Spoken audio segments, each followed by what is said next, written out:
I'm Jerry with SIFTAC, or Security First. A couple things that make us different than other organizations is that we frequently use realistic targets. Some people have never used these before, and this is a quick overview. The reason why you want to use realistic targets at times is because in the real world, there's no bullseyes on the bad guy. So we need to see what it's going to be like in the parking lot, in the garage, at home. So at Security First, we use these targets to add to or enhance the training. As I mentioned before, bad guys don't have bullseyes on them, and what you'll find is if on a bullseye target you shoot a 4-inch group, on a realistic target you can expect that to at least double. That is very common. You don't have the same reference point. Also, the big advantage with using realistic targets is it's looking back at you.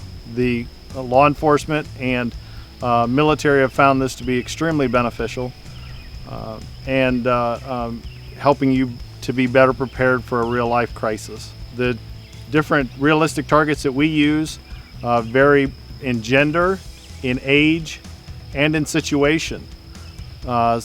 We have targets that have a hostage or limited view. We also have the next level of realistic targets called decision targets. It's targets that may or may not have a weapon.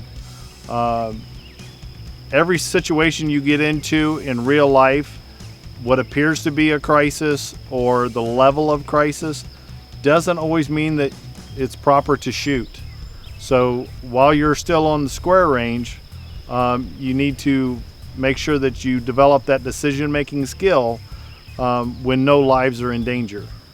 While we use these decision-making targets in our training, we also vary the distances. We'll use them up close and personal for some crisis drills, whether it's a push-off drill or a blocking drill. We'll also stretch them out farther and try to simulate your house. Your home is set up differently than mine. The distances are different. You've got different obstructions, so on and so forth. So we try to recreate that to the best of our ability on the square range once again. Other organizations, they spend all their time shooting little bullseye targets and trying to focus on super slow fire, teeny tiny little groups, or extreme distances. We do a lot of our training at 10 yards and in because, once again, in the real world, 30 feet is realistic for most people. Our goal is to help you to be more prepared to protect yourself and your loved ones.